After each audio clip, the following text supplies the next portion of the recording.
Hello and welcome to the Big 12 Mafia Show. I'm your host, Nathan Bomber Brown, and I've got Wild Ute as a guest speaker here with us today. How you doing, Hey, how Ute? you doing? So we've had quite a day today, and it ends up being a very strong week. Um, and as we've been speaking about San Diego State, Colorado, all these different options, I know you have a few opinions. Before I get to the ESPN article from Pete Thamel, just do you have anything off the top of your head you want to start with? Well, a lot of news today. I mean, this is crazy stuff with San Diego State. I mean, seriously, some wild things going on right here with how they're playing this. I mean, you got to admit that they have big cojones, right? Like they really do pulling this stuff. And yeah, I think that it would be really good to give a summation of really what's going on and Right. the A, B's, and C's of kind of what we understand the scenario to be, and then we'll diagnose that bomber. Right. Yeah, I got it all set up. So, first, before I start reading this, and I apologize if you've heard this before. I know Greg Flugar just covered this on his show. I'm certainly not trying to be over him. I just want to make sure we communicate all the information, though, before we talk about it. And if you're just new to the show, please join or hit subscribe, follow us on Twitter, and we're sure going to go from there. You might need to mute your phone while I'm doing this. Or here, there you go. You're on mute. Let's see if that fixes the sound issue. All right, we'll just start with the Pete Thamel article on ESPN today about San Diego State. San Diego State is exploring all options and asking all the questions. The intention of the June 13th letter wasn't that San Diego State is exiting. So, as you may or may not know, San Diego State sent an original exploration letter to the Mountain West Conference, basically saying, "Hey, we may want to leave, and if we do, can you do a few things for us on our way out?" Which I think is beyond the pale, to be honest. But we'll talk about that in just a second. As we continue down on the article, it says San Diego State requested that a 4-year installment plan be considered for the exit fee. As of now, San Diego State would have to pay the fee by June 2024, which currently sits at $17 million. And it would include the league withholding payment, which would include the league withholding payment of its distribution to the school. So everybody knows that there are these credits that San Diego State has earned in the NCAA tournament, and if they leave before that money is dispersed, they'll walk away from it. So one of the options that they've given to the Mountain West Conference is to trade some of those credits in lieu of them paying an exit fee. It continues on. Mountain West responded, this is their response, informing the school in a letter Wednesday that the conference had accepted the letter of withdrawal and that the consequences of the move have begun. I'm going to read that again because this is remarkable. It says the Mountain West responded, informing the school in a letter Wednesday that the conference had accepted the letter of withdrawal. So the letter was intended by San Diego State was supposed to be an exploration. They wanted to start a conversation to find out how this could actually happen. But the Mountain West Conference took it as an actual withdrawal, a letter request, and that's pretty significant if you pay attention to the differences. If you put in a letter to your boss and you say I'm leaving in 2 weeks, but there's a possibility that the job might go away, so let's keep it open. That's a negotiation you can have with your boss. But if you go into your boss and say we're leaving tomorrow, and then you try to take it back, your boss is going to go, hey man, I've already posted your job, you're out the door. On top of that, you owe me your laptop, you need to give me all the stuff I've given you at your house to do work, and I need that all back. You can't keep that. So it's pretty remarkable that the San Diego State would go that far to actually request for any sort of leeway in that. Um, then this prompted a second letter from San Diego State to clarify that the June 13th letter was not an official resignation, just a request for an extension. And I'm going to bring in, all right, Greg, welcome here. We're just talking about this letter for this ESPN article. I'll get to you in a sec. All right, hold on a second. I'm about there. Okay, no worries. I had to I'm reading reboot it. some stuff. It's okay. I'm reading it right now. So the letter was June 13th, was not an official resignation. It was just a request for an extension. They wanted more time. June 30th is the witching hour, and they're asking for an additional month to leave the conference. The Mountain West schools are expecting a check of nearly $6 million in the upcoming weeks, which is the Mountain West dispersal to all the teams that are in the conference. So if we scroll down farther, this is just remarkable to me.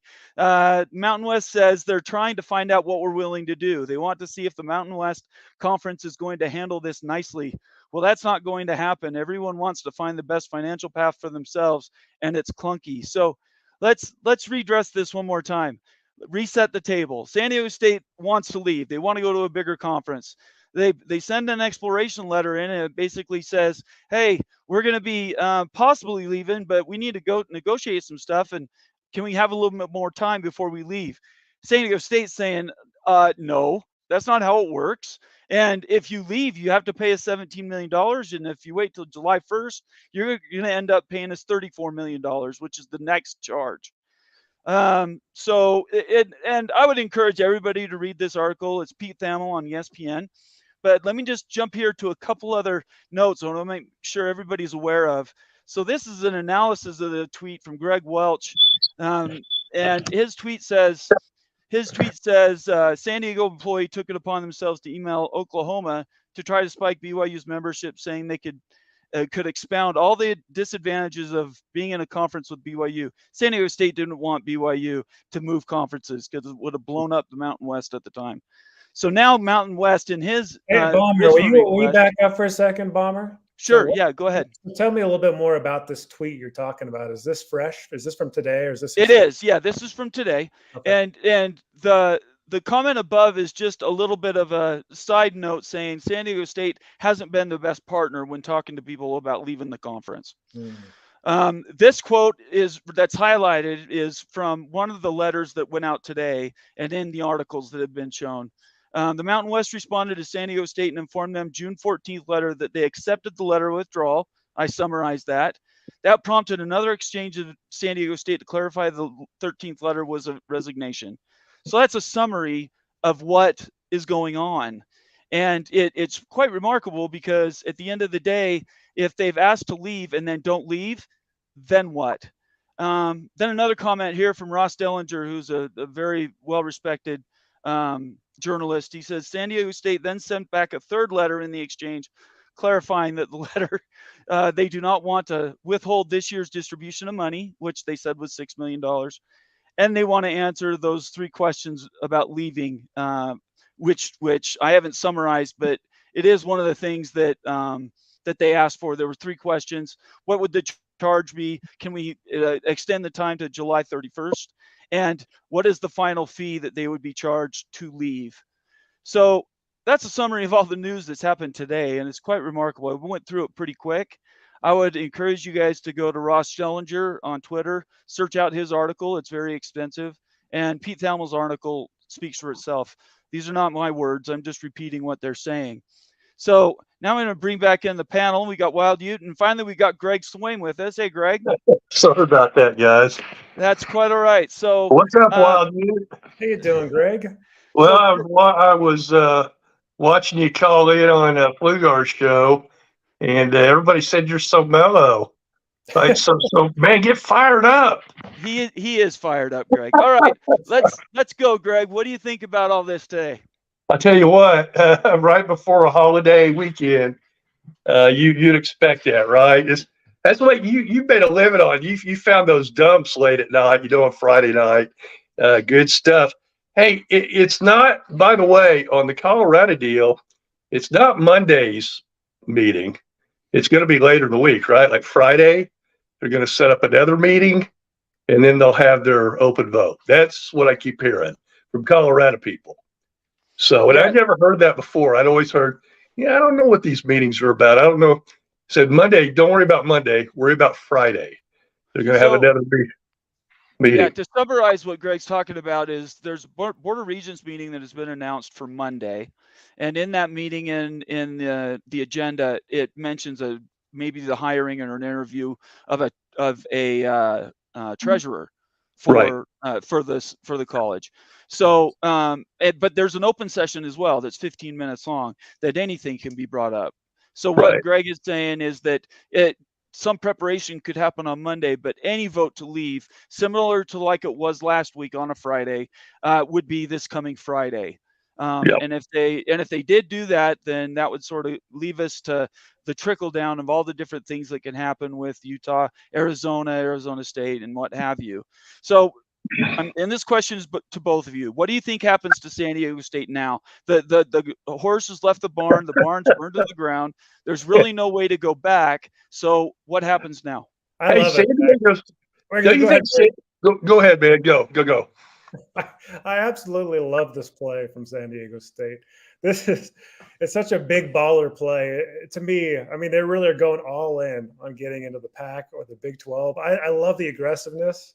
I do. I mean, it could burn up, sure, but it's so high risk and it's high reward too. And you got to think they've got some information from George K here from the Pac that they probably, I mean, more than probably, that they are going to be invited regardless.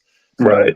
Play. I don't think there's not that much of a downside because, okay, say that all bombs up, they don't get in the Big 12 or Pac-12. Do you think the Mountain West won't take them back, guys? Seriously? Well, they've done this to the Mountain West once before. Yeah, they've done it before. Right? They've done it before. San Diego State's not the most loyal school out there. And in fact, they're kind of predatory in the way they do things. So they left once to join the Big East. That lasted about a month.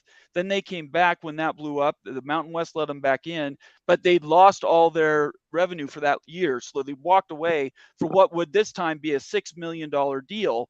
So at the end of the day, yeah, they're going to pay $17 million, but they're also going to lose $6 million to their bottom line if they do leave. All right, Greg, what do you think? They saved $17 million though by getting it done before July 1st, right? So right. But they're asking for an extra month, which what does that tell you? The Pac-12 doesn't have a deal; they've got a contract. Right. They're checking on it. They're like on this grant of rights deal. You know darn well who's going to ask for more money, right? The top two, Oregon and Washington. Right. But what's Utah, Colorado, Arizona State going to say when that comes up, or even, Stanford and Cal for that matter? Oregon and Washington State, or Oregon State, Washington State, probably, hey, we're just glad to be here, guys, kind of thing, because we got nowhere else to go. But listen, I think San Diego State today probably showed more than anything else they are meant for the Pac-12 because they put the cart before the horse. Am I right, guys? Last week, the Pac-12 made a big deal. Hey, we're all in on this GOR deal, all this grant of rights deal. Right. We're all in on this. Well, that'd be great if you had a deal. Right. Grant of rights no good without a deal, right? Well, here's San Diego State like, hey, we're leaving what we got. We don't have a bird in the hand necessarily. Now maybe they do because what you said, Wild U, makes absolute sense. I don't think they would pull this crap today if they didn't have a place to go, right? And they got two places to go in my mind. I mean, if they wanted to come to the Big 12, I think the Big 12 would take them. But they want to stay in the Pac or stay on the West Coast. I get that. I get why all the Pac-12 teams want to stay if everything's close to equal. But I don't think it's going to be all that close. And the stability and things like that are why I think Colorado will still jump. And when Colorado jumps, I think the other three could. At least one more could. Now, we need to ask Wild U, what are you hearing on that? Because I liked what you said, and I think it's absolutely right. There's probably 50% Utah fans that are more like the ones I run into on Twitter. And then there's guys like you, and there's a lot of guys like you, but you're kind of the quiet majority that, or at least even 50-50, that would like to go to the Big 12 if you can make more money, get more stability, and here's the bottom line. Your recruiting's going to really get hurt because the deals that we're hearing that they're working on are almost all streaming. Now, that's going to be okay in about 5 to 10 years. I'm not sure it's okay today. And like somebody was bringing up on another show I was watching today, you got NBC, you got CBS, you got ESPN, you got Fox. There's one more I'm missing, but those are all kind of linear. So you're on. I know when I'm on Saturday watching football in the man cave, I'm flipping the channels. It's going to be a little more difficult to get to those Pac channels, I think. Yeah, speaking of that, Greg, really the contingent of Ute fans that want to go to the Big 12 right now, I'd probably place that around 20%. But Okay. we're talking about from 1% here a month ago. Yeah, it wasn't very high not too long ago. But see, that's not anything the Big 12's done. That's something the Pac-12's doing to themselves. Right. And Utah obviously could go somewhere else. But could they go to the Big 10 eventually? I don't know. I've been hearing from some people who really follow this even closer than we do, guys. They're saying there are going to be 3 conferences of about 20 teams. Right. Okay, we're going to have like a 60-team NFL kind of model, Right. double in size because there's a lot more colleges than our NFL team or even pro teams of any kind. Right. And so eventually that's what's going to happen. The Big 12's in a great situation because they can take teams from the East and West Coast fairly easily, whereas it's going to be a lot harder for the ACC to take Pac-12 teams and Pac-12 teams to take ACC teams because we're all talking about, how much is the travel going to be if a Pac-12 team joins the Big 12? How much San Diego State's crying about it, but they were in the Big East. I mean, and they weren't getting much money to make all those trips. So I would really think that when all is said and done, there probably will be 3 conferences, which is why you want to be number 3 right now. In the Big 12 is, we've talked about those numbers and things like that, but pretty much when you talk the whole numbers, which is even more important, bowl money, other kinds of revenue, tier 3 money that people don't talk about that. The Big 12 has tier 3 still, right? Right. Nobody else does. So that's another million or so added to the coffers of each school each year, depending on the school. OU and Texas make a lot more with their tier 3, obviously. But so Greg, yeah, let me ask you a question. So today and yesterday, you've been pretty active on Twitter, and I want to suggest. Let me just get a couple of things. Another announcement here.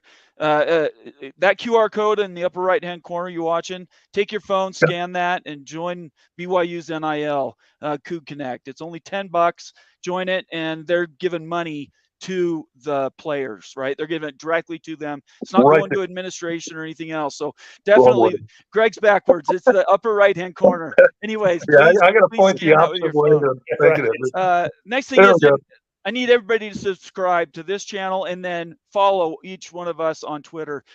Greg, I'm going to give you a chance to speak to all of your doubters on Twitter right now. A lot of people a lot of people put notes on there. They discount your information. They call you a fool. They say that you're making predictions all over the place and just hoping something sticks.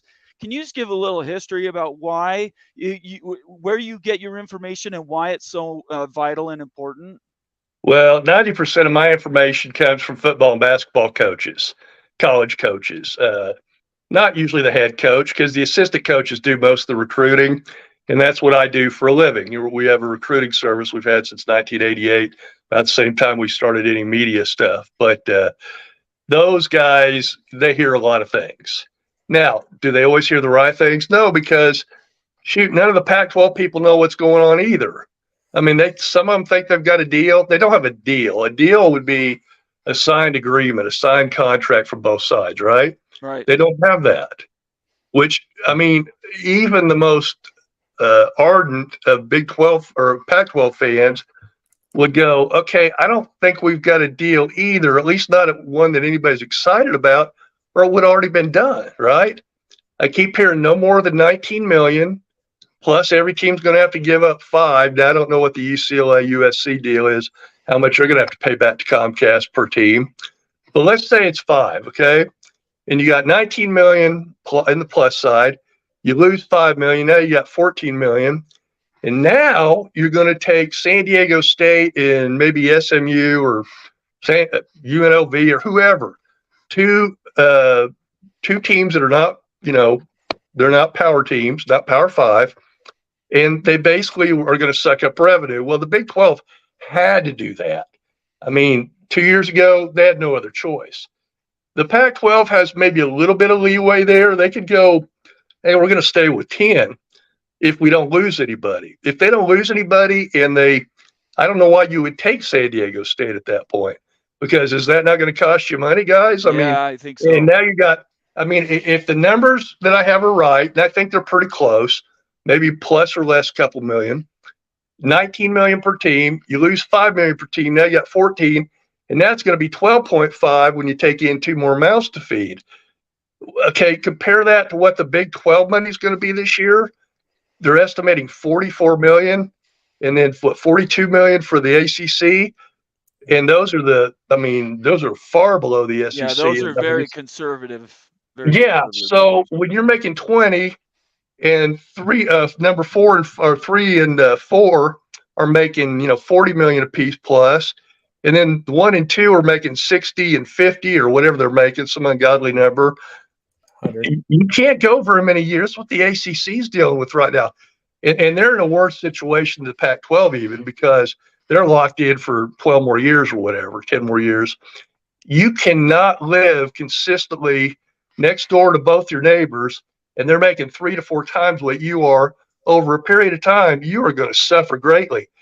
Not even the money part, but for the Pac-12, like I told you guys, I do recruiting. A couple of these Pac-12 basketball coaches, now football coaches haven't struggled as much because I've asked them. Basketball, they're really struggling right now, right? Because it's a different mindset. You go into football, you're in 3 years at least. You go into basketball, you're already thinking by the end of the semester, I'm not going to class anymore. I'm just playing basketball.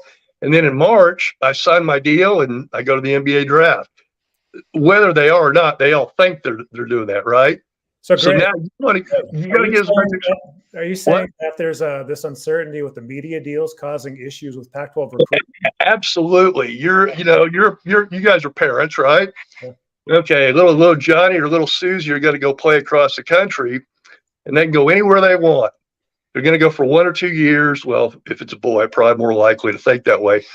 But they're going to go ahead and go for a couple years to a school. Don't you want to see them on TV every night? Don't you want to get exposure? You want the scouts to see you. They're not at every game, and God forbid we have another, COVID or something like that where they literally cannot come to games. TV's all they're going to see. So for recruits, that's a real big deal.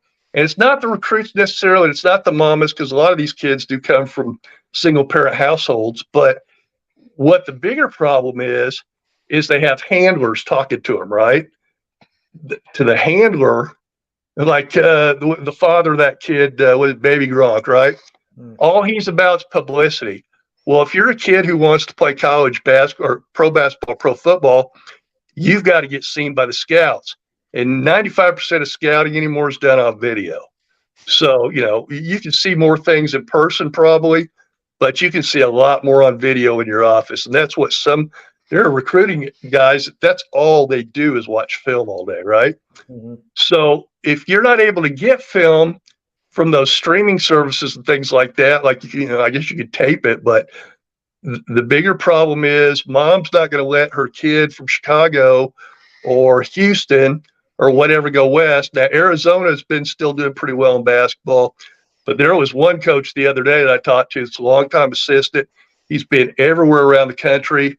And he goes, we're having problems. We are getting asked, where are you going to be on TV every night? It's not going to be ESPN Plus probably. I mean, right now, ESPN's dropped the whole ball on them. So if that doesn't happen, if you're not on ESPN even streaming, mom and dad may not be able to watch you. Well, Larry Pilgrim brought something up on Flugar's show that I thought was an important point, where he's talking about the windows, the broadcast windows available, and the times, and all the games spread across all the linear networks. And he's big. He's a big Pac-12 to the Apple TV deal, right? He's a big promoter of that.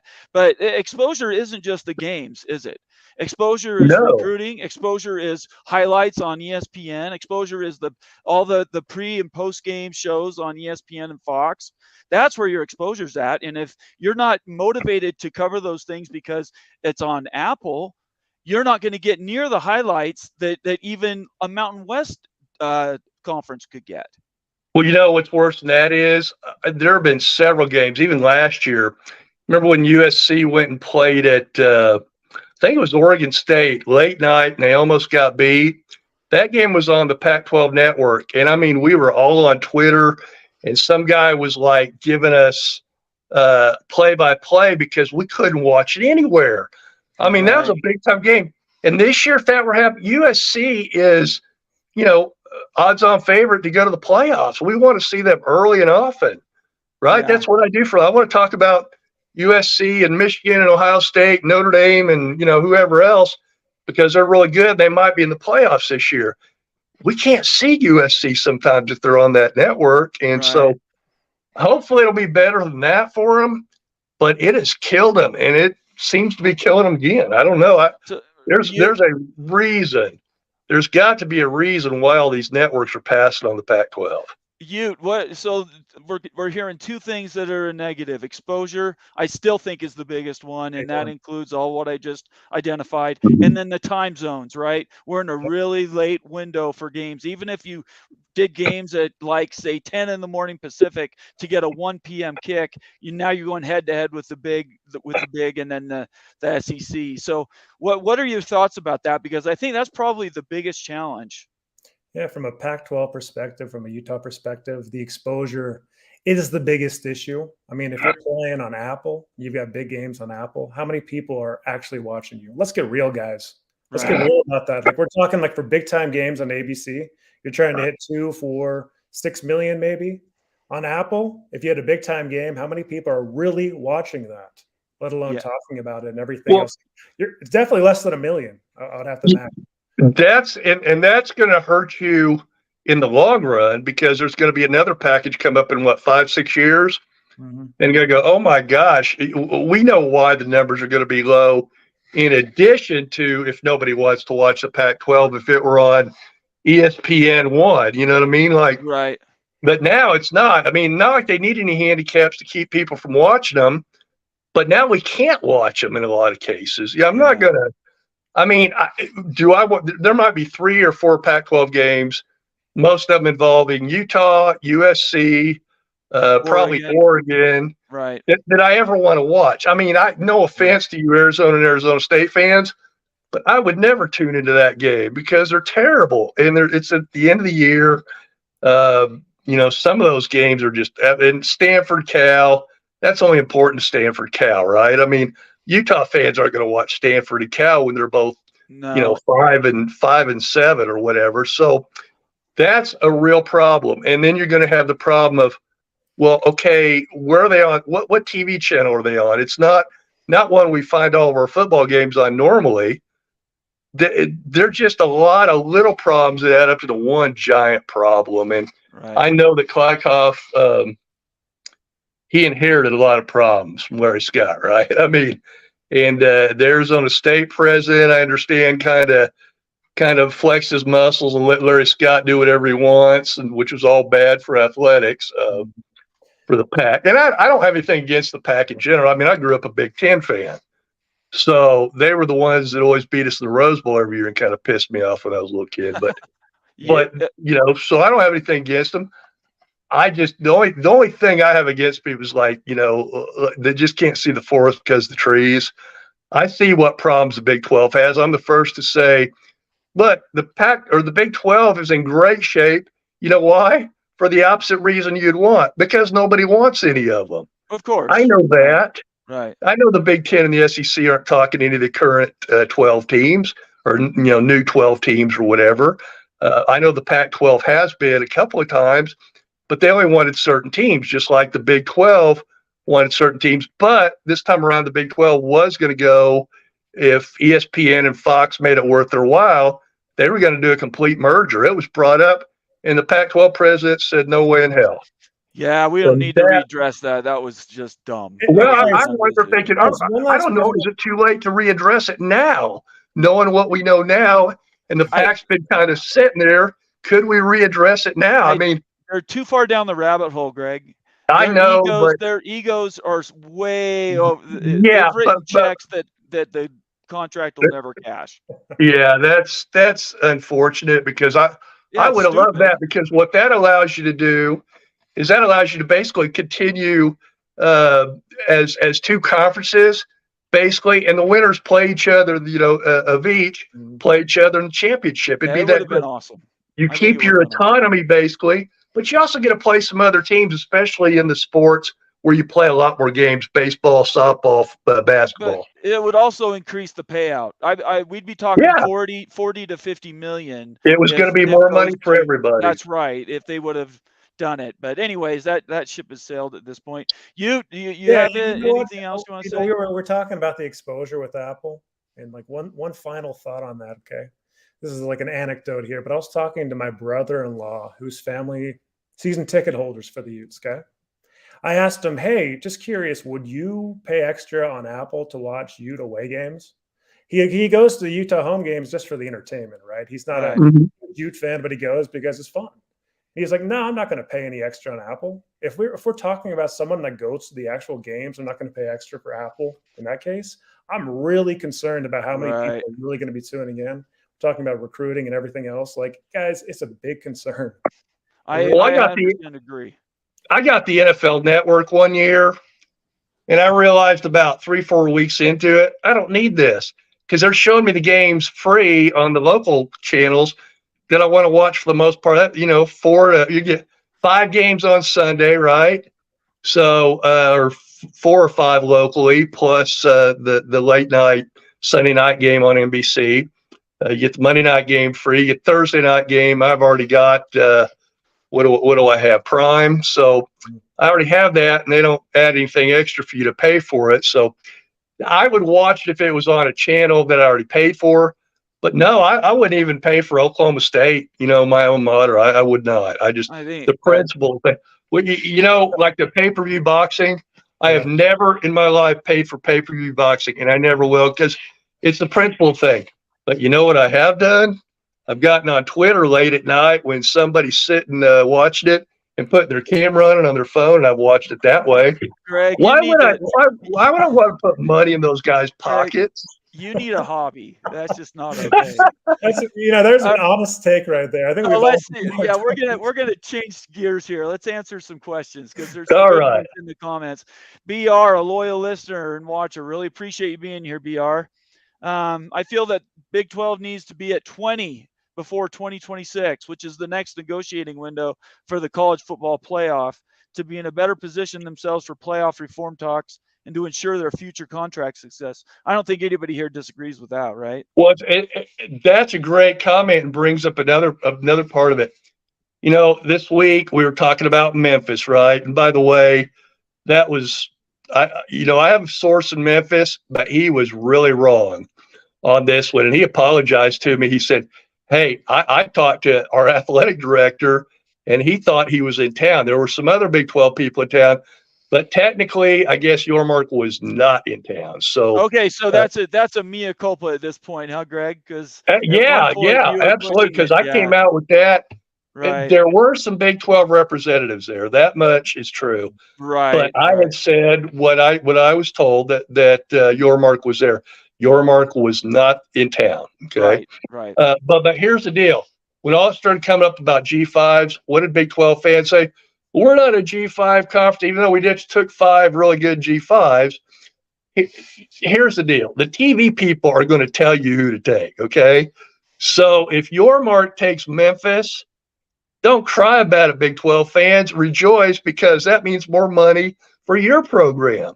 Because you don't take Memphis, you don't take San Diego State, you don't take UConn, you don't take whoever, unless the TV people tell you this will make you money, and it will.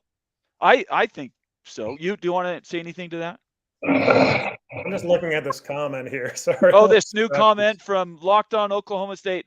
Cody in the house. Hey, Cody. He's one of our Superman. Yeah, I'll take that, Cody. Oh, he's chomping at the bit, man. You looks like the Pac-12 version of Clark Kent. You know what? Take off your glasses so we know what you're Superman. No, you can't see. Oh, God, it's Superman. Where did Cord go? I'm going to go get my freaking hat. Put him back on. That was so hilarious when I was a little kid. I'm asking my dad, I think about 4, I go, how can they not tell that that's not Superman when he puts on his glasses? Right. Like, it makes no sense. Okay. Hey guys, I've got to drop here in a second. You got to go. Make some last comments about San Diego State. Okay. Please. I think with a high level of certainty here, and you guys can interject if you want, but as a Pac-12 fan here, I think that we can say that the comments about any Pac-12 teams ever going to the Mountain West, completely out the window, right? San Diego State's pulling this stuff. The Mountain West is unstable. The Pac will survive in some iteration. Don't be saying that. Don't be saying that any Pac schools, no Oregon State, no Utah, no Washington State are going to the Mountain West. That's No, just but you can not- say Oh, you no, can no, say no. you can say Well, Colorado State. You can say Colorado State, Boise, and don't them be are going don't to be the calling that the Mountain Pac-12. West. You be calling that the Pac, right? The There's Pac-12. That's what well, we're saying. Those schools are going to the Pac-12. That's what we're saying. so, They're here's I the not deal. going. high They're level not of going to the confidence. Mountain West. They're coming to the Pac-12. Okay, let me throw this at you, Wild You. Okay, so Oregon and Washington 5 years from now go to the Big Big Ten, Ten. They're gone. and somehow the Four Corner schools go to the Big 12. Yeah. Now you're down to 4 schools, right? Or wait, yeah, 4 schools, and nobody's wanting any of them. Nobody's wanting Washington State. Nobody's wanting Oregon State. Stanford, I mean, possibly the Big Ten, but I doubt it. And then Cal, no. So you got 4 schools. What are they going to be then? Are they going to take like San Diego State, Colorado State, UNLV, Boise? Is that what's going to happen? Of course. Yeah, they're gonna. Okay. Okay. I guess you could backload, reload, whatever you call it. But those At teams that are point, they're rem- not relevant, though. At that point, okay, but I got to ask it because somebody was asking me today, Pac-12 fans are going like, okay, well, if we added all these G5s, we'd be fine, right? I go, yeah, but are you really going to take Boise State? I mean, if you're too good to be in the Big 12 academically, Boise State's basically was a junior college about 10 years ago, right? Well, it was 15, 20. 20. Yeah, 20 years ago. Yeah. And the schools that we're talking about, the G5s west of the Rockies, are any of them anywhere in the ballpark academically, not only for what we think they should be to be in the Pac-12, but what Pac-12 presidents believe they should be? No.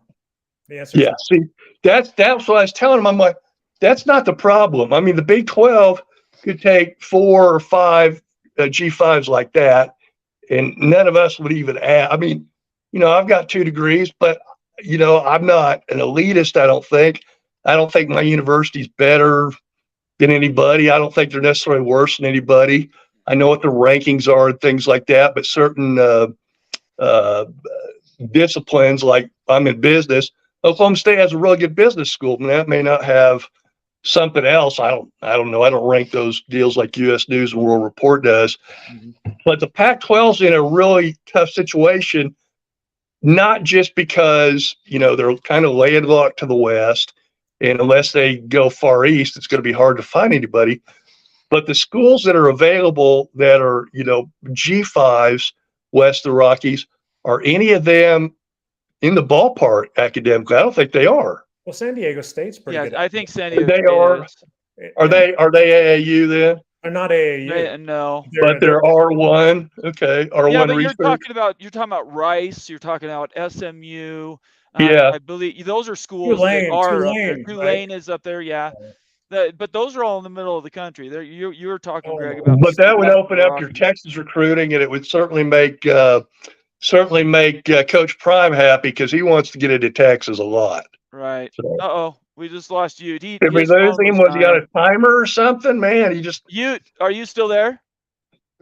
Did he not want to hear my wonderful retorts? I think he was tired of you, Greg.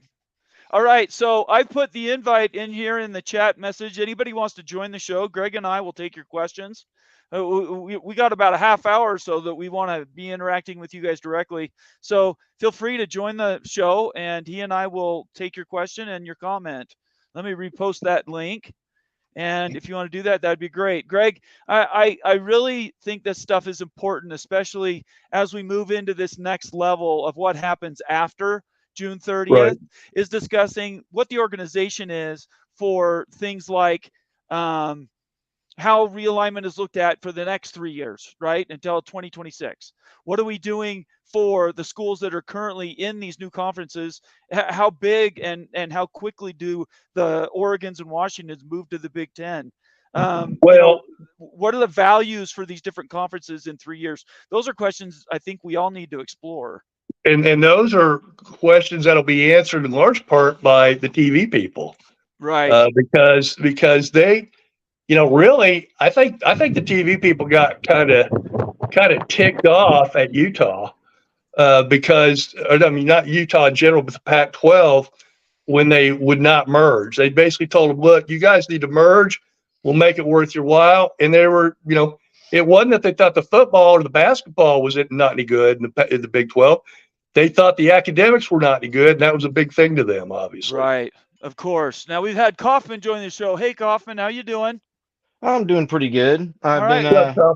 What are you thinking today? Well, I think San Diego State pretty much shot themselves in the head. Thank you. I mean, it's not the first time either. Well, but it's just one of those things. I'm like, why would you do that? Yeah. I mean, when I saw that report come out, I was at work at the time, and I saw that come up on ESPN, and I read the article. I'm like, are you kidding me? So this is just. Kaufman, remind me, what's your school? I apologize. I know. Well, I live in the state of Kansas, so I'm just north of Greg. Okay. And I really don't have a school. I root for basically a lot of the Big 12 schools when they're not playing KU, of course, because I'm a basketball. I'm more of a basketball fan than a football fan, but I do like college football until you get past the regular season. Once the regular season's done, I really don't care because the games get so hyped up, and then you have these blowouts, and it's just like you get very few good bowl games. I mean, I think the KU Arkansas game was a really good one. I think Ohio State and Georgia was good, and Michigan State and TCU were good this year in bowl games. So I mean, those would be my top three. So let me ask you a question. Since you're a basketball fan primarily, and you've recently seen San Diego State's and UConn's success in the last, we'll just say 3 years, if you're looking at it from sort of a third eye, you don't have a dog in the hunt, right? You don't have an axe to grind. No. Where do you think, I agree with you, by the way, I think Greg does too. Whatever happened with San Diego State today was a disaster. I personally think it was somebody at the Mountain West that leaked that letter. I don't think anybody at San Diego State did that. I could be wrong. But what do you think about those two schools? Are they ready to step up? Well, I think UConn, especially for men's and women's basketball, is ready to step up. And I think, the football program, I don't know enough about UConn for that part. But UConn, I mean, they've always been a powerhouse in basketball, both men's and women's. And that's been historically there. So I think that would be a great fit for the Big 12. I also think Arizona would be a great fit because they're a basketball school. I mean, they even their president says they have an affinity for the basketball powerhouse, which is the Big 12. Right. And you look at it, and it's just like, like some of the people I've been listening to, they're like BYU, Utah would have to, if Utah were to come in, they'd have to do something about their basketball program. Well, same with BYU. But the biggest thing I see, and it's one thing I don't understand about the Pac-12, with as mismanaged as it has been for years. Right. Back to Larry Scott. Why would you want to keep your school in a conference that is that mismanaged? I mean, it's all about Stanford, Kaufman. It's all about Stanford. I understand that, but the thing of it is if, and this is a big if, but if Stanford were to go to the Big 10, right, to draw in Notre Dame, that would be a huge loss for the Pac-12. I think without Stanford, it dies. Yeah, without Stanford, it dies. And the thing of it is like Arizona schools, I think they had a rude awakening with when UCLA and USC left. They found out just what Stanford and Cal thought of their two schools. Right, which is very dirt poor. Absolutely. Yes. Right. Yeah. And guess what? They look at Utah the same way. They do. And so what is the psychosis that they are so loyal to a group of schools that honestly are not loyal back? I can't figure it out. Somebody needs to write a paper on it or something. They tell me it's all about their academics and their, research money and all that stuff, which, I've given this story before a million times. My dad has a PhD in aeronautical engineering, and he used to be the associate dean of the Engineering, Architecture, and Technology College here at Oklahoma State. Every Saturday morning for a football game, get up at 6, meet all these alumni that come in town maybe for 1-2 games a year. I think Colorado and Utah and people like that would find out real quick if their football program hits the skids and they're not, bringing people into town on Saturdays, there's a lot of research money they'll lose. Yeah. Well, and the other thing of it is I lost my train of thought. I was going to say something else. It's but like Utah, and this is something I was hoping to be able to discuss with Wild Ute here, but he had to go and all, and I understand that. We have a show tomorrow night at 5 Eastern. You're welcome to join then, and you can have. Well, I won't be home from work yet. So okay, or Monday at 8 Eastern. Okay. Just subscribe to the channel and you'll see. Well, I'm subscribed to your channel. I've been following you. I think you do a great job.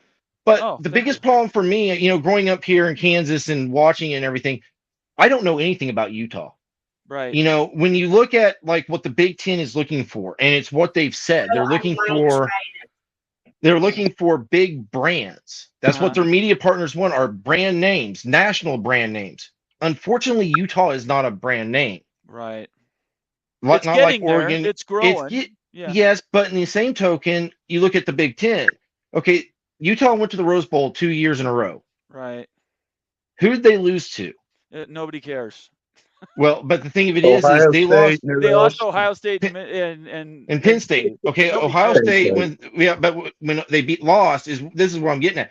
They lost to the number 2 team and the number 3 team. Right. In the Big Ten. And that's why I don't think the Big Ten takes them kind of seriously. I agree with you. I mean, TCU beat Michigan, who won the Big 12 or Big 10 last year. Right. Right. So, you know, it's just one of those things where, you know, and I was listening to somebody say that, oh, if KU got offered an invitation to the Pac-12, they'd go immediately. No, they wouldn't. No, I don't think so. The Big Ten they would. Well, yeah, because that's where and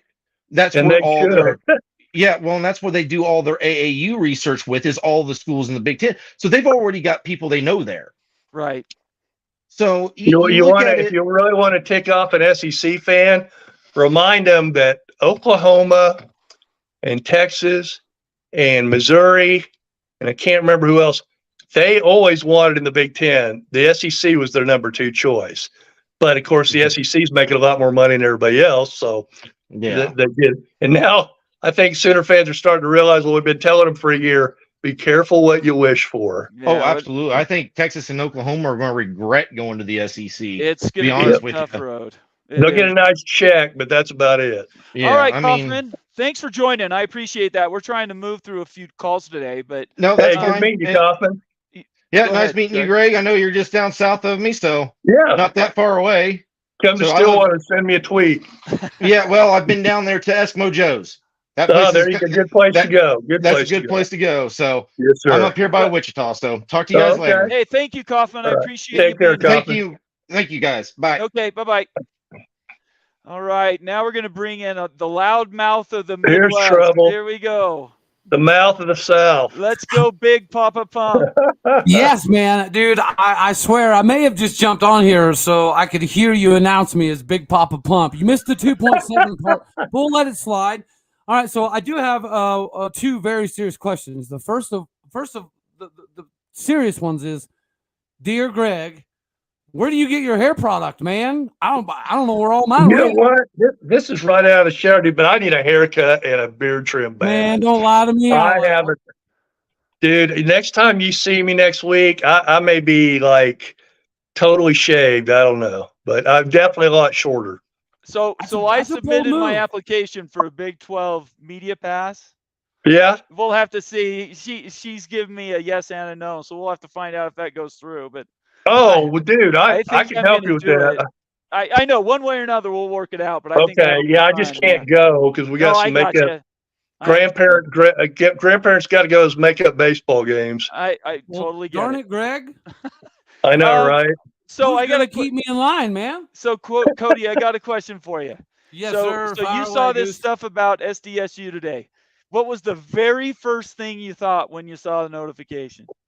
Welcome to America, Aztecs. That's what I thought. Do you think they go? That's the question, because their butts hanging out in the wind right now. Well, they got to go somewhere, right? I don't know. Maybe not. They have too many positive things going for them right now. And I know people want to give them a lot of shade, but I think people do tend to forget the fact that they just built a $65,000 seat stadium. It is very nice. The location is good. I know that the TV marketability. I think it's 35, Cody. Yeah, it's small. It's 30. It's 35,000. It cost them $300 million. But they spent a lot of money for 30,000 seats. Yeah. Sorry, I didn't mean to interrupt No, your no, flow there. I I'm just glad, want to make sure I'm glad knew. you corrected me. The beer that Greg sent me maybe laced with something, a little extra beer in here. I don't know what's happening. So I don't know. Should I cut it or should I like dye this little white? Oh, Bro, you got to leave the pepper. That's or the I am the losing salt part. control of my own show. Cody, finish what you were going to say. I was just saying that your hair looks nice too, Nathan. Dang, calm down, man. No product in mind, though. I just want to So, make at that the end- clear, be on the record. All right. So at the end of the day, San Diego State to the Pac-12, yes, no? Yes. You think so? Yes. How about you, Greg? You think so too? Yep. They got nowhere else to go. I don't think the Big 12 would take them today. Yeah, I think Not there's some unless the TV questions. people told them to, and the TV people have not told them to. So This is a note from David from Arizona, one of my very valuable followers and watchers. So you have a 3-game sample size. He was talking about the comments we were just having about the Rose Bowl with Utah.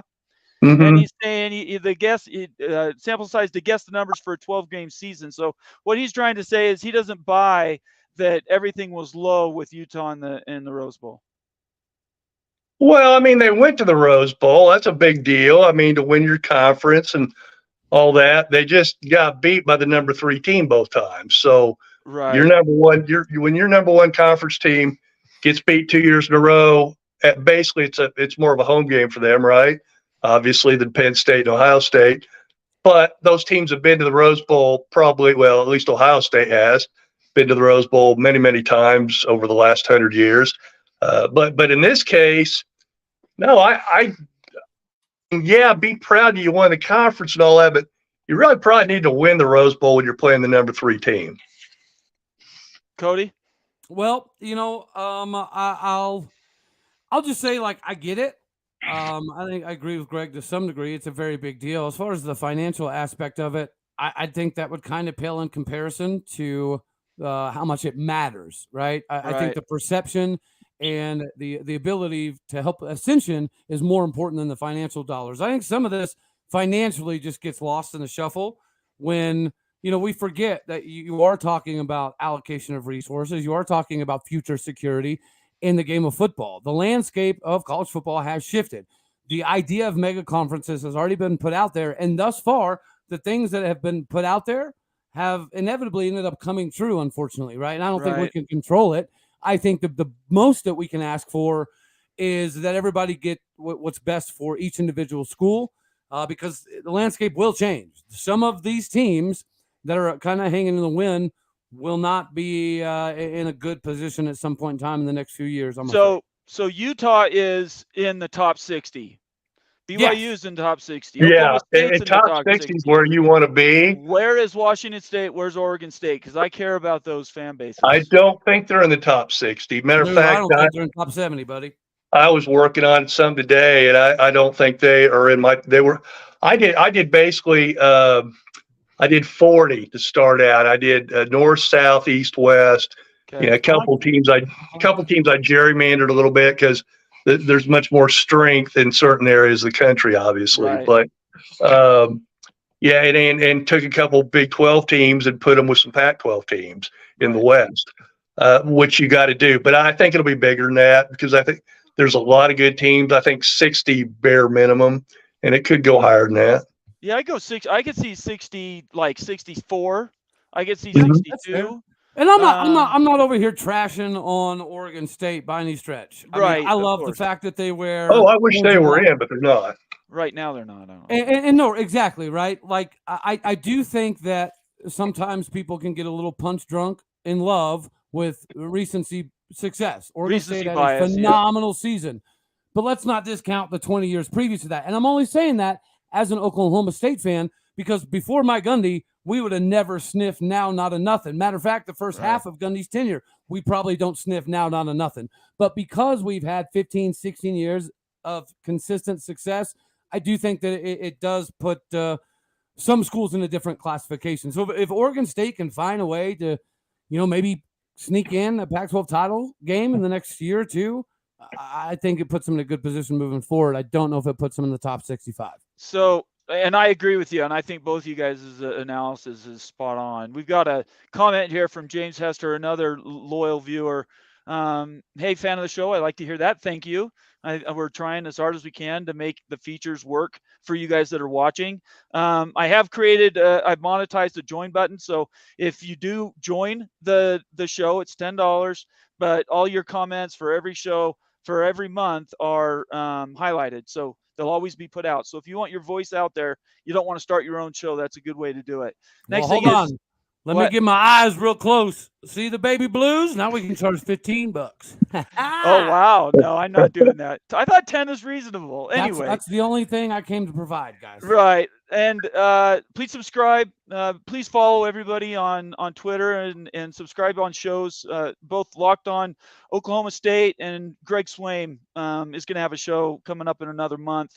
Anyways, please follow these people. I'm surrounded by equipment right now. I just haven't set it up yet. All you got to do is call me and I'll walk you through it, Greg. Okay. I'm going to have to do that because there's a lot of it. I know. James Hester says, hey, fan of the show, Colorado, Arizona, and UConn are a lock in the Big 12. We can talk about that.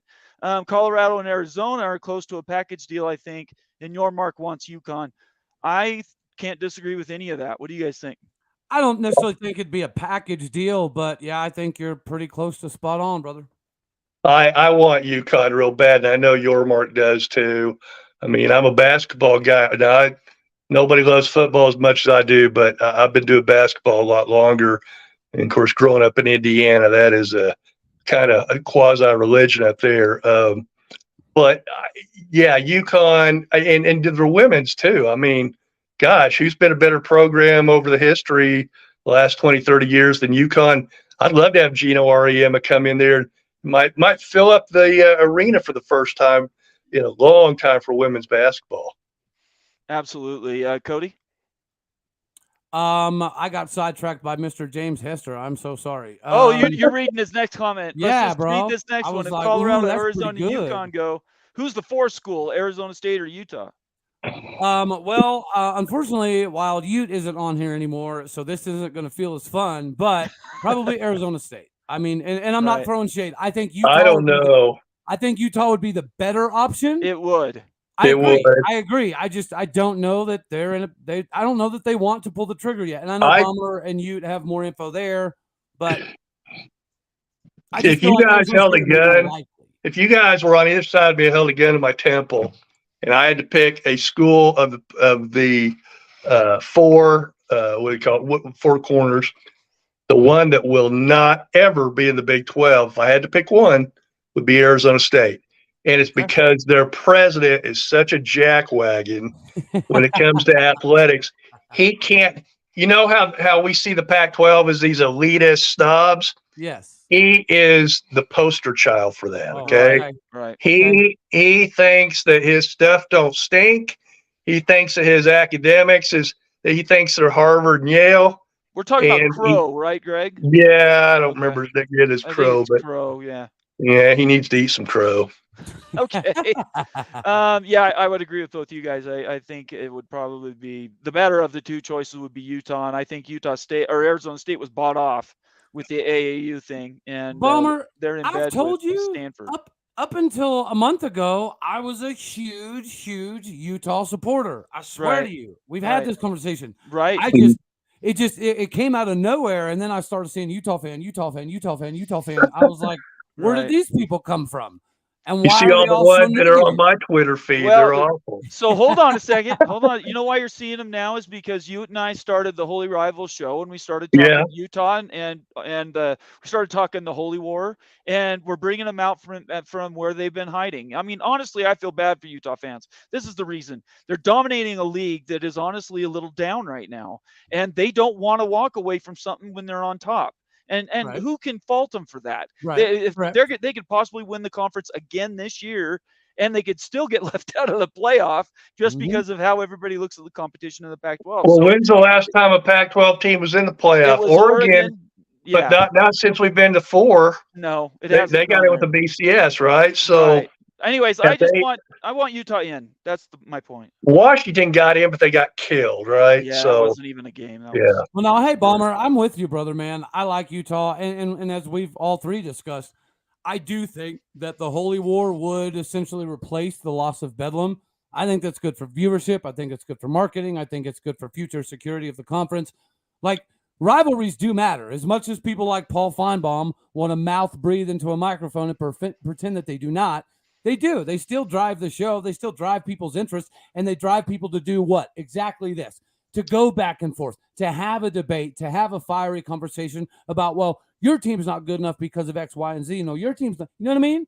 This is why we love college football. And Cody, let me ask you this, because it's been coming up again. yeah. The Bedlam game. Are they going to bring that back? And as an Oklahoma State fan, I've talked to a lot of, hell no. There's no reason to ever play them and help them out. The thing is, okay, let's say even if the rivalry was 50-50, it's going to cost one of them a national championship shot sometime.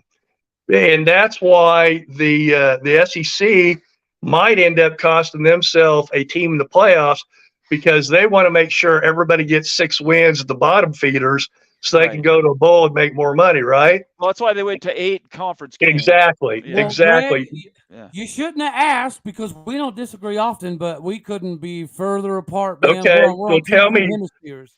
I know the money would be good, but other than that, why? About the money. Zero craps about the money. To me, it's a game we should play for free, because every single year for most of our lifetimes, at least since Gundy's been there, whenever you play for Bedlam at the end of the year, which usually it's the very last game of the season. I know recently we've been bouncing it around, but traditionally speaking, it's the last game of the year.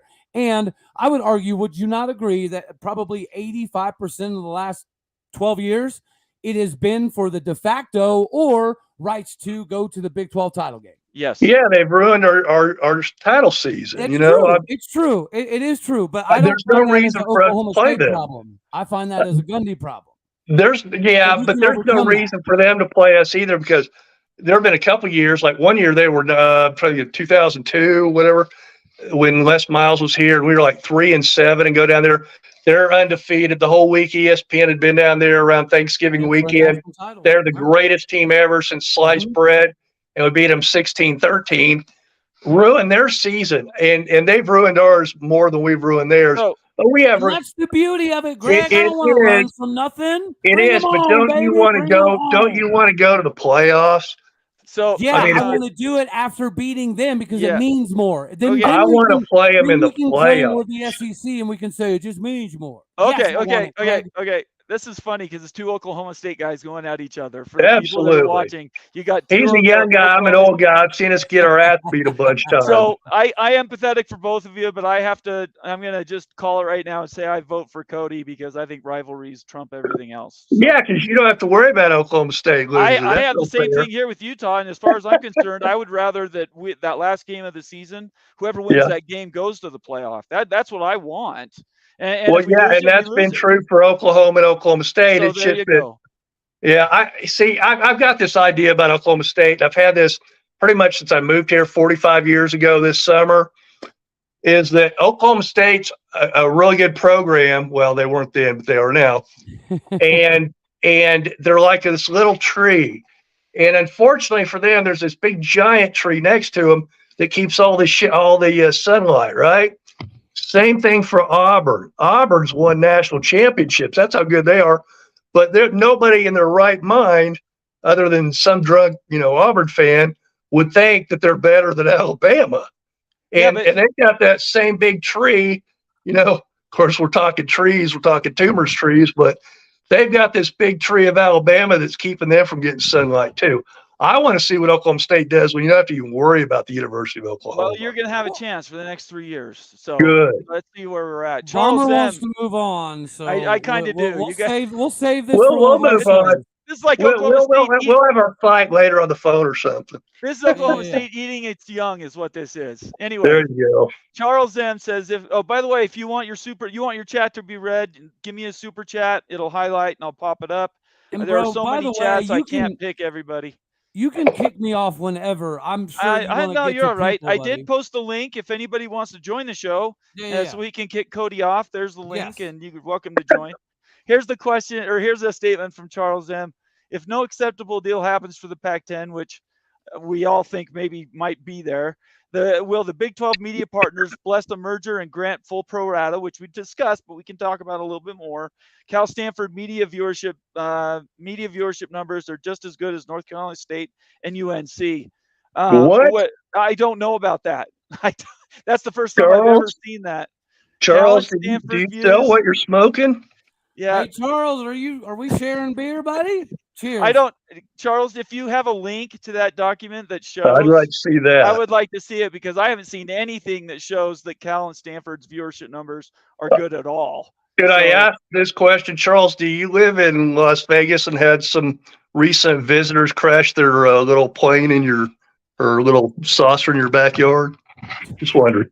I don't even know what that means, Greg. All right. Did you not know about? You not hear about the aliens in Vegas? No, it's Vegas, man. The 10-foot aliens in Vegas. I haven't heard about that. Yeah, the aliens are coming, man. To answer your question, Charles, I would love for them to merge. I think that ship has sailed, unfortunately, and sunk. Yeah.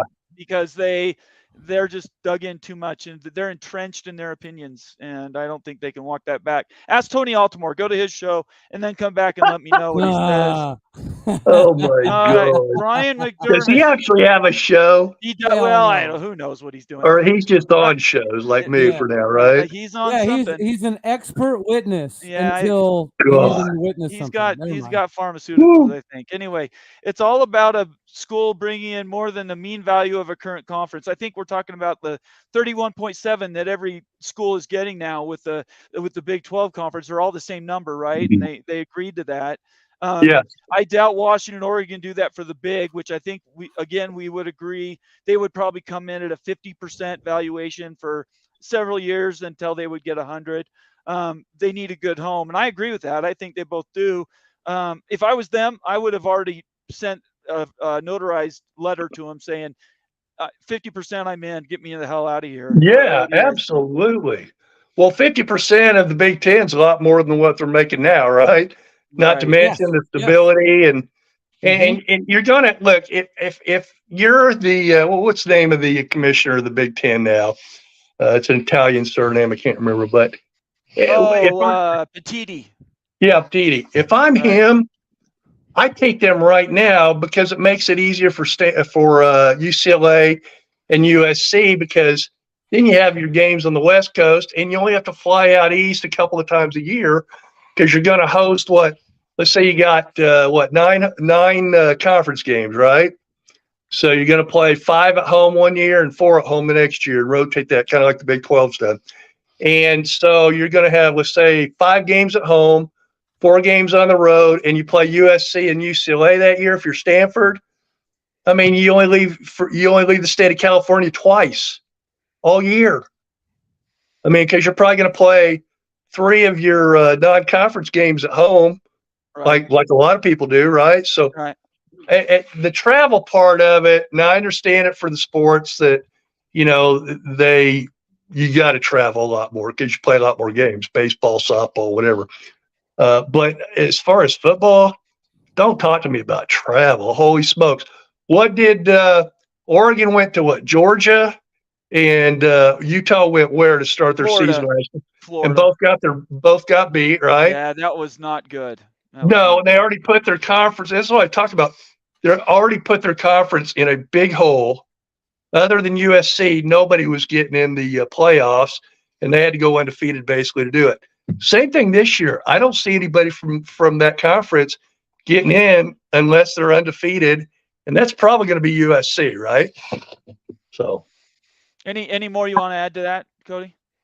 No, but I also want to let you know I'm not a frozen bobblehead. I just happen to agree that much that go around. Well, that's good. I like to see people doing this when I'm talking. His doctor refilled his meds, Greg. Usually good things. I need some of those. Cinnamon 6 says, what was San Diego supposed to do? I'm glad he asked this question. It was in my notes to actually bring this up. What were they supposed to do? He says they would have had to pay $51 million. Actually, that number was $34 million. It wasn't triple the value; it was double. But that started off Monty's show. It doesn't matter. I was watching the day he said that, and it was a mistake. It was a mistake. Anyway, as of July 1st, rather than 17 million now. The problem is, Cinnamonson, and I'll ask for comments from these guys as well, but you declare, you said you do what happened today, and that gets out now into the wild. They've lost all their negotiating leverage. So I think they were trying to get a full share from the Pac-12 to join to help prop the league up. They were trying to get a full share. At this point, San Diego State has no leverage, and honestly, they're now in the wilds. They're really in a no man's land. They either send the fifth letter, I guess, to the Mountain West and say, yes, we're leaving, or they unwind the entire thing and saying, you know what, Board of Regents met again, and we're not going anywhere. But either way, it's a bad look. Well, they're going to have to pay the 34 because I don't see any way the Pac-12 gets a deal done. Not a contract that they have in hand that says you get 19 million per 190 million, 19 million per team. Here's the contract. Okay, that is an offer. You've not accepted the offer. Once you all sign it and get the grant of rights and all, then it's law. That's not going to happen, because what's going to happen is Oregon on the GOR that they were talking about, Oregon and Washington want a higher percentage, right? Right. Okay. Who's that going to piss off? The Four Corner schools more than anybody else. Right. So and yet they've been talking about staying anyway. That's how crazy it is. See, I think it's all great to talk about staying. It's like a marriage or something. You're fighting and all that, but when you go outside the house, you're putting up a good front, right? We're staying together for the kids, whatever, who knows? Fortunately, I haven't had to go through any of that.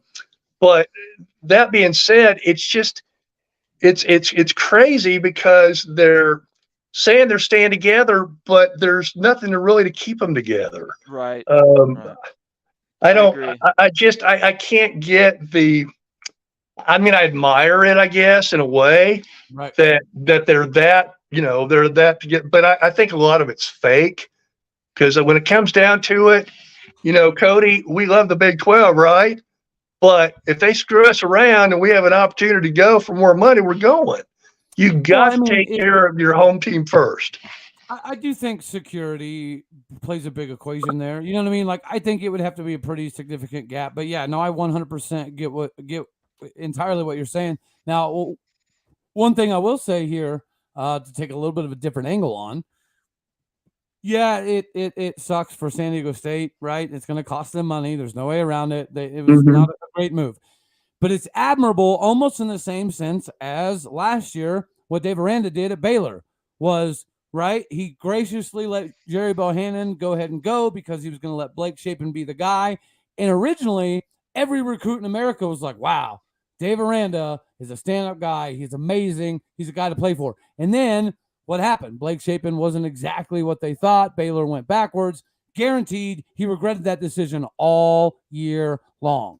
And I think it's the same thing, right? Baylor fans aren't happy about it. Right. You don't want to put yourself too far out on an island where you cannot recover from. So from that perspective, I think that's what it is. The other perspective, I think this is great.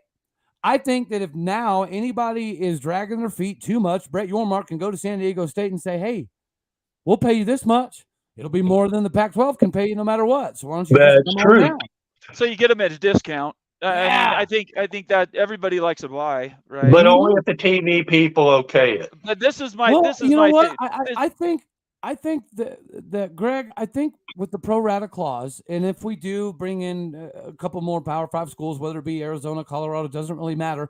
The pro rata, I think, will make up the differentiations where we all still make more money without having to lose anything. It's possible. Now, if we only get G5 schools, that's a different conversation entirely. I but if it's just one, no big deal. I like having a lot of teams in a conference. I do, because you're going to lose some, you're going to gain some, things like that. And you don't want to be in a position where you're down to 8 or 9, 10 teams like the Big 12 was over a year ago. So yeah, but you don't want to be the whack either when they went to 20. No, that's why it's such a tough deal. But that's why it's such a tough deal for the Pac-12. And I don't think a lot of their fans, I don't want to say understand it, because I think they know it, but sometimes your love can blind you a little bit. Right. And in this case, there's just no opportunity that I can see that they're going to make enough money to stay viable as a P5. No, I don't think if 26, if they lose Oregon and Washington, I think it's extremely unlikely that it's going to be a P4. It'll be 2026. It'll be a P4 and they'll drop. Yep. They'll get relegated. Yep. And eventually we're going to be P3. Right. And that's why I think the Big 12's in really good shape right now if they continue to make the right decisions. And I have every confidence in the world in your Mark. Yep. Agreed. Yep. That's why I think, I mean, saying it's irrelevant, whoever we grab, maybe an overreach, but I do think that we're already in that third position and all we can do is strengthen our position. Right. So whether we use pro rata or not, Right. we're in a really, really good spot. And again, this is not to throw shade at any other conferences. I just think that the lay of the land is already out there. You can physically see what is happening. Everything else is just continuing to be conjecture and just, coach speak, for lack of a better term. Did y'all see what Charles said down there? Good call. That's funny. I like it. Yeah, I'm working on it. I'm working through those. And it's hard for me to see everybody's comments. So well, somebody Hey, else do you asked guys- what the holy war was, and no, it's not pertaining to TCU and Baylor also being Christian. yeah, no, let's talk about that. In fact, you answered Charles' note, and I wanted to address this directly. First time to join, Perry. Thank you for joining. Please subscribe. Make sure that you follow these guys on Twitter. I'll bring up their names here in a minute, and follow us. And then if you're watching right now, and you want your comment read. We're gonna probably go a little bit longer. Go ahead and you can either join the call. I put the link in the comment section, or you can send a note and do a super chat, and I'll see that as well. First time to join, explain the Holy War. So the Holy War literally is BYU and Utah. It just happens to be that BYU joined a conference with some other religiously affiliated schools. Some are stronger than other in the religious part, but they're all aligned in a value set. And I think that is one of the things that makes it really strong and why the affinity has been very good for BYU to join the Big 12. What we want is, well, at least I do, I want Utah in the Big 12 so that we can secure that rivalry with Utah. It would drive numbers. And in fact, I would predict if they joined by, I would say 2 years, that game might be the highest drawing number of the entire year for people watching. So it's just one of those things. We want the Big 12 to be stronger, and if Utah comes in, that's what it would be. What do you guys think? I've been fighting so long for over a dozen years to get BYU in the conference. Matter of fact, the other day I was showing somebody something, and I said, go into YouTube in the search engine and type in Greg Swaim, and everything will come up that I've been on here recently. But there was also some stuff that came up for like 15, 16 years ago when I was on the BYU TV show, right? The sports show with Jerron. What were those guys' names? I can't remember. Jaron and Spencer. Yeah. And real good guys. And so I've been on that show. So it reminded me how long I've been fighting for Utah to get into this conference. Right. And not Utah, BYU, but would I fight for Utah to get in the conference? Probably not, because of what I've said before is like, man, when you're expanding. Now, I understand we're running out of P5s to take. I get that. So that'd be good in that case. But when you already have the state of Utah, you got the best programs. I love pissing off Utah fans saying this. When you already got the best program in the state, why do you need to go get number 2? Not that I wouldn't take Utah, because I would. But I listen, BYU, because of the LDS faith, and they got missionaries all over the planet. Dude, they've got it covered. They probably have the biggest international football following. Now, not in the United States, because there's a lot of bigger programs. But because nobody, like I said, nobody in Europe and nobody knows, Ohio State or Florida or Alabama or whatever. But they do know BYU, not necessarily because of football. They may have found football because of the missionaries. I would imagine every foreign LDS church also has a satellite, and they watch every game on Saturday, right? Yes, that happens. That's right. What do you think? Big Papa Pump 2.7? Oh, Larry Pilgrim in the house. Oh, what do I know? Hey, Greg, Yeah. just to let you know, there's some missionaries from Utah, the University of Utah, So this little Right. FYI. It's Right. not like You know how I know that? You know how I know that a little bit? Do you remember the show on HBO, Big Love? I know LDS people probably hate that show, right? I watched it. Yeah, I thought it was Yeah, no great. And problem with I it. know Whatever. I knew Bill Paxton, so that was kind of fun to watch. But he actually did that movie Twister up here in Oklahoma. Right. And one of my good friends was, you know how they, like when the actors take a break, they have a stand in that's about the same size so they can keep the camera angles and all that set. He did that. He said Bill Paxton was the nicest guy ever. So I got to meet him. Really nice guy. But anyway, long story short, I knew a little bit because, you know, it seemed like the girls in that show, they were going to go to BYU, but one of them was a little wilder and she wanted to go to Utah. Is that kind of factual? Am I off base there that if you're a little more religious, you go to BYU? If you're a little more maybe like me, you go to Utah? If you live in the state? I don't know what Larry's going to say. I just think people go usually where they were raised. I don't think, yeah. curriculum. Yeah. Like for instance, I've got a Utah alum in my family. He lives just down the hill from the university, and you know he doesn't own a piece of clothing that's blue, and he's LDS. So no, I don't want to say it splits 50-50, but sure, there's plenty of LDS people that are University of Utah fans. Which is why it's the holy war. That's right. That's why it's so bloodthirsty. And that's outstanding. Right. That is good that you guys can hate each other for a day and the rest of the time get along okay. You know, look at the Wilson brothers. That's right. Yeah, that's right. One went to BYU and one just committed to Utah, and their parents were from Utah. So well, I think the kids go where they got their best shot. Hey, by the way, and I was bringing this up the other night on Twitter. I don't know if you saw it or not. How many Heisman Trophy winners, how many basketball national championships, and how many football national championships the Pac-12 is losing by losing USC and USC, UCLA and USC. But I was going to bring up on the other thing, the Big 12 is getting another national championship in football, and they're getting a Heisman Trophy winner in Ty Detmer, right? Yeah. Ty Detmer's sister went to Oklahoma State and married a big 7'4" guy, Franz Stain. Did you guys know that? Greg. Hey, now, hey, you Greg. imagine? You know what's more impressive? The Heisman. How many Heisman guys just are nothing in the NFL? If you want to talk BYU quarterbacks, how many Super Bowls? Let's not screw a Heisman. Give me a Super Bowl ring. Well, and I'm a Purdue fan. Look at how many Purdue and BYU guys. Steve Young has 4. So. Steve Young's got, and Jim McMahon's got Jim one. McMahon has 2 because he was with. Does he have 2? Yeah, he was. Oh, that's right. That's right. So he's got 2. So yeah, let's not get into that. That's a whole different conversation. Larry called in for a reason, and I want to know, Larry, what do you think about San Diego State today? I think that was a very bold move to move on verbals. Right. That was a very a bold move. Oh, yeah. I mean, I get what they were doing. You know, it's like that. You go to a job interview and he says, yeah, you got the job. I mean, you know, but we're waiting for the money to come in from here because that's how you're going to get paid, but it's coming. Right. See, look, you got the job.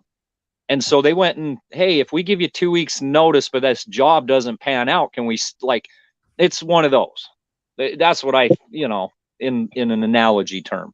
Okay. I just think it was brass balls for sure. Well, and that's what you said too. But I mean, it's one thing to be brave; it's another thing to be insane. I just don't see going. Look, as the Pac-12 people got enough of handshake deals and alliances. I mean, come on, all these things are done on words and not on contracts. And people might hate Brett Yormark, but he gets people to sign on the dotted line when it's time. You remember that alliance last year? How well did that work out for them? Yeah. You know what else is funny, Greg? Is what the Big Ten did to Oregon. I'm telling you, you may not like Tony Altimore, but the man has been employed by some of the biggest people in the world for his analysis. We're not talking about his opinion. He has said the number 1 team to get from the Pac-12 is Stanford. And when you look at how the Big Ten has positioned itself, it's alumni, it's market size, because carrier fees, just you having your conference in that area is what was it, $5 per TV set to have the Big Ten in San Francisco. Academically, he said Oregon is like third of desire from the Pac-12. So I think Oregon screwed. My source, I have one source, and he confirmed, because I talked to him and he told me, because I had a feeling Oregon was screwing it up, and he finally got some word. He's in the athletic side, not the administration, because like, Greg, that's two different sources. Right. And he was like, yeah, Oregon has been screwing this thing up. The Pac-12, though, is so much more in the Big Ten too, and they're kind of joined at the hip with the Rose Bowl all those years, but they think about academics a lot more than the rest of us do. I don't think the SEC and the Big 12 think about it at all. I mean, I don't. I mean, there's athletics and there's academics, and sometimes they meet and they, like I said, you come up for a football game and you get a little liquored up, and maybe you're going to write a bigger check than you would have otherwise if your football team won. As long as there's not too big of a disparity, I think Greg's 100% right there. The academia side of things does matter. They are still student athletes, but the academia side of things is becoming less and less important. They won't be student athletes much longer. We're getting to the point where they're going to be employees. Yep. And oh, by the way, you really want to open up a big can of worms, and my first show may be on this too, because I love controversy, but the only way to get around Title IX, because all that money that football and basketball makes gets sucked up by the rest of them, right? So there's nothing left, really. Mm-hmm. If you really want to get away from Title IX legally, the only way to do that is make football and basketball like an incorporation of the university. They don't even have to go to class anymore if they don't want to. They're employees. Which is one of the things that I really wanted to bring up. This is not Big 12, Pac-12 battle session. Right. Okay, so 2 years ago, a year ago, when 2 years ago when the announcement came out with Texas and Oklahoma, we all were screaming, the networks are pushing this, right? So if you went back 2 years, nothing's changed. What we thought 2 years ago, it's the wag the dog situation. Where is this going? This little infighting we're having right now is not the end result. And I don't even know if it's going to be 3, to be honest, because what Greg just said, there's 2 conferences, and I don't know if you guys heard it over the last, April. One of the athletic directors came out from the Big Ten and was pushing for pay for play to make them employees, because they're getting this big coin. And then last month, USC in California, they're trying to pass that they need to be employees. There's only 2 conferences that are going to have the money to get these kids on campuses. And then, like I said, with the windows that are going to be available for the top-notch channels, we're not talking the FS1s and the ESPNUs. For the big ones, they're going to have their 22, 24 team leagues. That's my opinion. That's where I think we're heading. How we get there is. Do you think we'll have 2 super tubs? Yeah, I think most people think it'll be 2 nationally that I've talked to, and that's been for a couple of years now. They basically want the NFC and AFC of college football. Yeah, that's not. There's so many impediments, legal, antitrust. That don't forget that these universities are all tax deferred, right? They don't pay taxes, and so you start talking about incorporating and doing these other things. Now all of a sudden, the tax liabilities could absolutely bury an entity like that. I don't think. Anyways, we don't need to get in that tonight, but I just wanted to say that I think the P2, P3 conversation is going to include all the good schools, right? And we'll filter out a lot that simply can't make the bean, and we'll be talking more about validation than we talk about valuation. I think that's I think it's a pretty interesting take, to be honest with you. I don't think I thought about it from that perspective, Larry. Well, think about this, guys. Nobody thinks about the Title IX stuff, and I only know that because I had a professor who pushed that years ago. He said, "Is that fair that, he said, this is a market economy, right? People show up to football games. People show up to men's basketball games. That's why they make money. That's why the WNBA doesn't make money and the NBA does, because it's a market deal. Well, you don't push us enough. You don't give us enough pub. No, it's because your sport sucks. People go to games they like. People don't watch or go to games they don't like. And that's the market-driven thing. Football is obviously the king. And if I can get my football team away and let them keep that money and not have to give it to non-revenue sports, I would do it in a heartbeat. And I know that's going to piss off people whose kid plays non-revenue sports, but that's the way it is. I mean, I feel like, what was the old Colorado coach goes, "This ain't intramurals, brother." It's like, this is big time football. Well, I can see the Pac-12, a lot of Pac-12 teams going, we don't want any part of that, because they really believe in their academics, and that's fine. That's what college is really about. I mean, we get that, but there's people who are really into football too. Alabama, Ohio State, but Stanford, I don't think Stanford would ever do that model. Do you, where they pay their players and they don't have to go to class? No. They already said they weren't going to do that. They've Right. come out and said that. So Yeah. I don't know what coach you're talking about, but I just heard Hulk Hogan, so that was pretty cool. Dan Hawkins. Chris, I know Dan Hawkins. I remember him. Chris Phillips says Brett Yormark should offer Colorado and Oregon State. I think, Greg, you talked about this a couple of weeks ago. I think for the last year they have to be nervous, and that the thought at going to the Mountain West, that's not going to happen. If anything, people join the Pac-12. That adds Mountain and Pacific time zone, and then puts the onus on Arizona State, and Utah for 2 spots. I would, hey, guys, I've said this a million times, and I think you all agree. I would say, hey, listen, we've already got a deal from Fox and ESPN. They said they'd pay full value, right? 31.7. You guys aren't going to make that. I don't think any of them realize it yet, because they've been told, we're going to make more than the ACC and the Big 12. Bullshit, You're not. So here's the deal. Go ahead and just say, hey, you 4 that want a life raft, we'll take the first 4, right? Well, not Stanford and Cal, but the others say, hey, first 4, we will take you. The rest of you, you're out of luck. I mean, I would take Oregon State for baseball. I would, yeah. Other than baseball, I don't need them in my conference. They're investing a lot. Good. They're good in baseball. They're doing some stuff in football where they're retrofitting their stadium. They're getting it up to date. They're adding seats. They're investing in their program. Maybe Boise State. It may be too late. Larry? What do you think about that? 2 spots and done. I think what you do if you're Brett Yormark, you've got your values. You've got this team's worth this team's worth this. If you can't get them now, they're going to probably be available down the road. So why add? Why hurry? Why hurry and buy the Hyundai that you know's broke down when the Mercedes might be the same price in 3 to 4 years? Don't buy the Hyundai. Your car's already rolling down the road. What you got? The wheels are working. Sure, the Hyundai's a nice new car and it works good and it'll get you there, but you might be able to get the Mercedes for the same price. I wouldn't add anybody.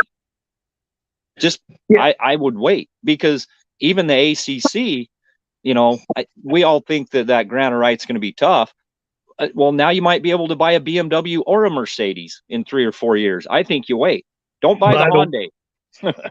By the way, guys, I did hear something right before I came on, and I'll be checking more on it, so I didn't want to get too in depth with it. Yeah. But on the ACC deal, I've got a really good Florida State and Clemson person. Okay. I would just say they work in the athletic department for both of them, and they are friends. That's how I met one through the other one, but they really feel like this is going to happen a lot quicker than most of the national people think. When I'm told, you'd look like a genius, you come out and say it's going to happen next year. I'm not ready to do that yet, but I do think that they're trying real hard, because they're between a rock and a hard place. They have to get out of there. They are literally going against Rutgers and, oh gosh, Vanderbilt are making almost twice what they are a year. You can't have that when you're a national champion. I mean, you just can't have it. And they don't have a choice. That's why I think this really will happen a lot quicker than people think, because they're going to have to throw caution to the wind and just go after it. And but anyway, they think that they can work something out with ESPN, and that's what they think, the legal route, and that ESPN might be willing to give a little wiggle room, not necessarily let them out, but a buyout for a lot less than it would be otherwise. Maybe. What do you think, Cody?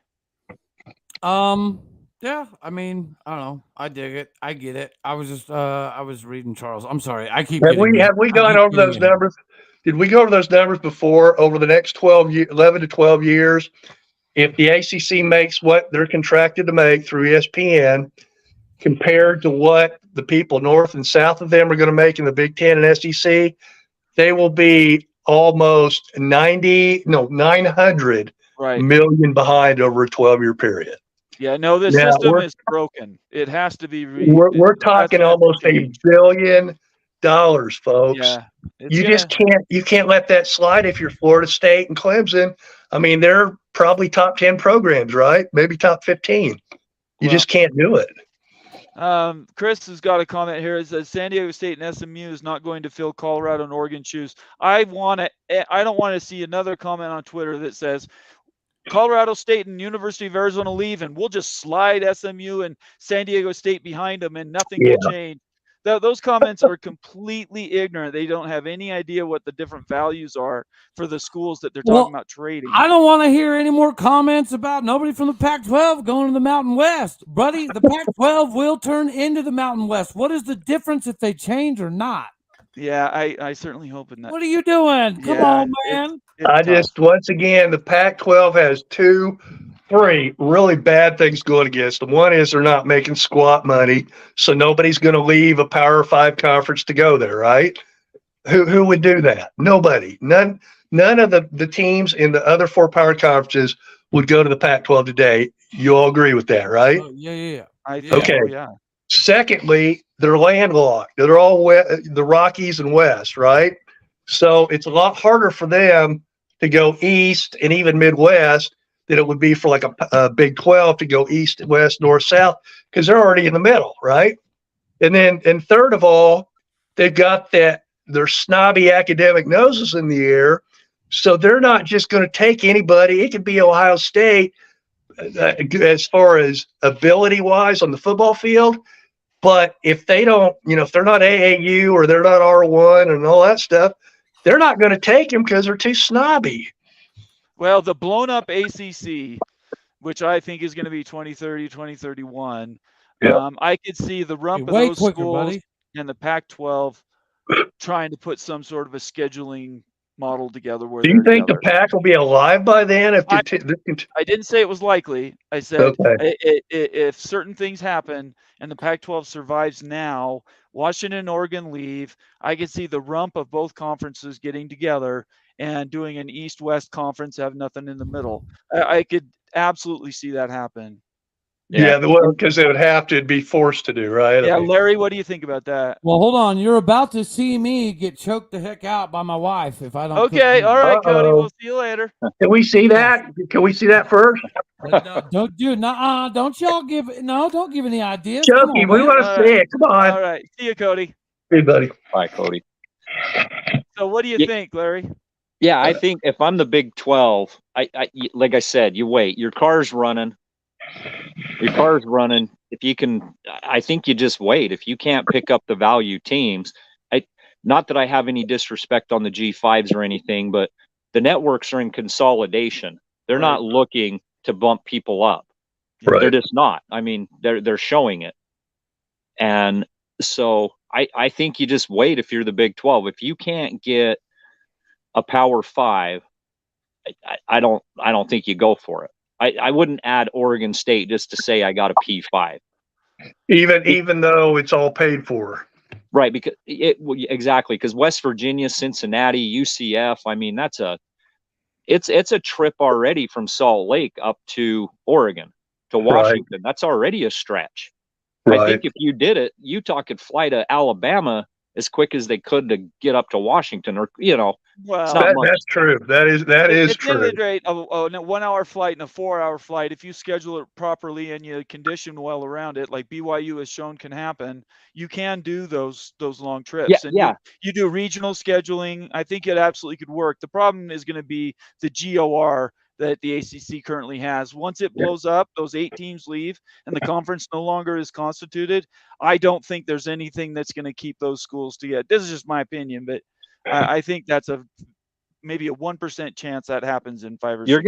You're gonna have a Pitt and a Louisville that are gonna come available, because neither one of those teams are going to the SEC or the Big Ten. Right. And we know that for West Virginia.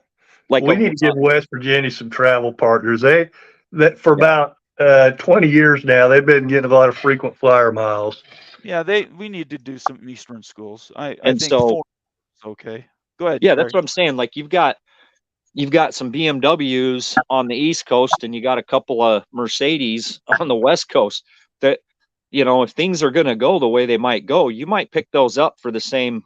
They might help you. They might improve, and so I think you're keeping consolidation from happening if you're just picking up this and that. I'm not saying a team like a Colorado State can replace an Oregon State, but if you keep 7 teams, I think 6 or 7 teams in a autonomous 5 league, they're not getting booted. They're not losing. Right. They're autonomous 5. And you can't tell me that the NCAA is going to tell Stanford and the University of Washington that they're getting bumped down. No, I don't think anybody's proposing that. I don't think anybody. I think Stanford is in just because of who they are. They don't have to really do anything. Their key is Notre Dame. Stanford can sit back and extort the rest of the Pac-12 and not worry about anything, because they'll find a place to go. They're not going to be left behind. Cal is a little bit different. What's NBC going to do for 2024? Well, that's it. Notre Dame. They're negotiating now, right? They'll probably be negotiating for the next 18 months. We'll have to see. Notre Dame's wanting to get what, 75, if not. I heard 60 was the minimum. Yeah, I heard 60. If they got lowballed, maybe they'd go to the Big Ten, and I'm pretty sure the TV people want that to happen. But could you imagine what the valuation of the Big Ten goes if Notre Dame joins? Oh my God, it's going to be stupid. They'll go after Texas next. Yeah, it'll be. The Big Ten's going to own the world, really. Texas and Oklahoma could get a lot more money and have a lot more chance to get in the playoffs if they win the Big Ten. Right. That's my biggest concern. I'm being summoned as well. I forgot. You gotta go, Greg. Okay. I'm going to have to rub it. Hey, thanks for having me on, and I will be calling you to help me out with some equipment this week. Yeah, we'll get together. Larry, I really appreciate you joining as always. Your opinion I very much value, and I know you're talking about doing your own show. I don't know what the status is on that, but I'm waiting for my equipment to come in. Okay. Do you? I mean, I'd like to talk to you about that, unless you have something sorted out already on your own. I haven't sorted anything out. I've just been kind of going over what how I want to set it up, and kind of where I'm going with that. I'm waiting for the equipment. I've been busy the last few days, but I've got your email. Okay. I'd love to talk to you, because I think there's probably some opportunities there that I would warn you one thing, and this is for anybody listening. You're starting your own channel. Don't sign up to one of these groups that are really locked in. Their contracts are extremely tight. CBS 247 or Locked On. You pretty much, once you're with them, it's like a blood oath. So I would that's a little bit of a warning. I'd love to talk to you about it, so you could kind of, because I've sort of had to do that on my own, and I think we can talk through some stuff. Anyway, I appreciate you being here tonight. All right. Thanks, guys. Appreciate it. We'll talk to you later. All right, everybody. Thanks for watching us. Greg, again, thanks for joining. All right, buddy. Everybody else, please subscribe. Sign up for Coup Connect. Use the QR code and get your phone on there and sign up for $10 and support BYU's NIL. And please subscribe and follow us on Twitter. Everybody have a great night. We're on tomorrow at 5 p.m. with the Holy Rivals, 5 p.m. Eastern. Very cool. Thanks, sir. Yeah. Take care.